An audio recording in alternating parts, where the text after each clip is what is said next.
कृपा निधान सद्गुरु कृपा निधान सद्गुरु तू ही जगत के दाता हुआ कृपा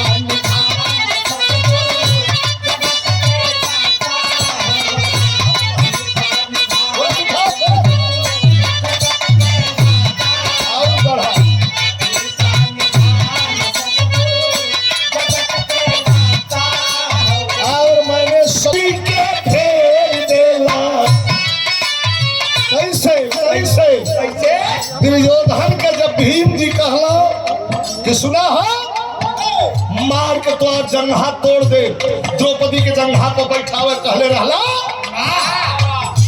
तब माई उनकर बुलाए के गंधारी कहलीन की बचवा निवस्त्र हो के हमारे पास से आ जा ये आंख का पट्टी खोल के ताक दे बदल हो जाइबा चलवा तले बिछोए में भेटा गइल याद रंग श्री कृष्ण वाह वाह वाह का कइलन मति के सुनवा के फेर देला विपतिया के तार देला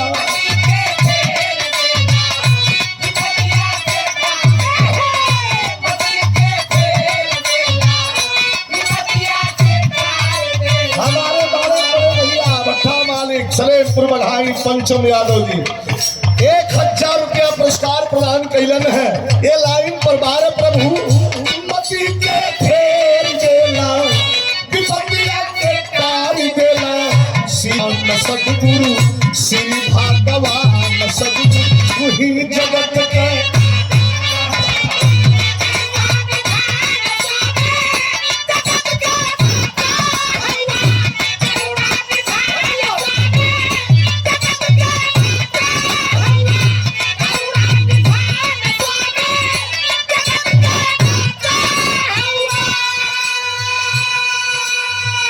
उस्ताद के सुपुत्र हैं एक बार ताली बजा के सम्मान करिए आप लोग आने वाली पीढ़ी जब बिरहा को याद किया जाएगा से ही सबका डोले यह सच्चाई है सबसे ही सबका डोले मर्जी से सबका डोले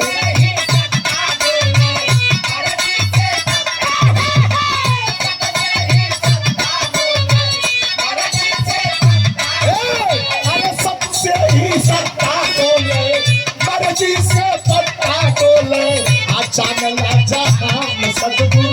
जानला जहान सद्गुरु ही जगत के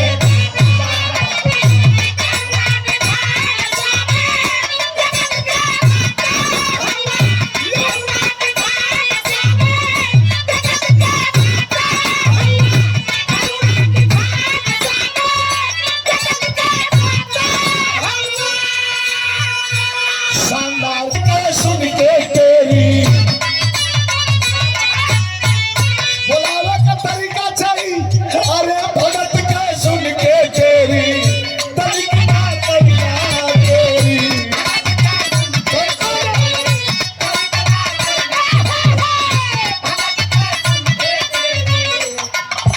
सुन के तेरी तरीका तैयार तेरी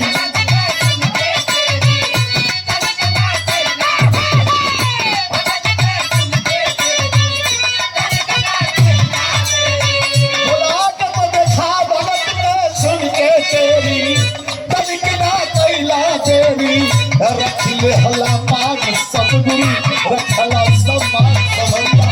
ही जगत के दाता हुआ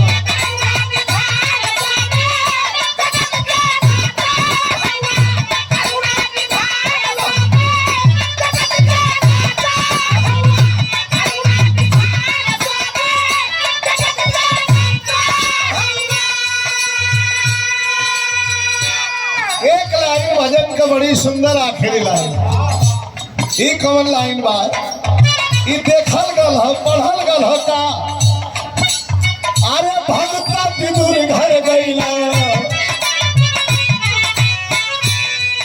भगता विदुर घर गईला प्रेम से सब भइला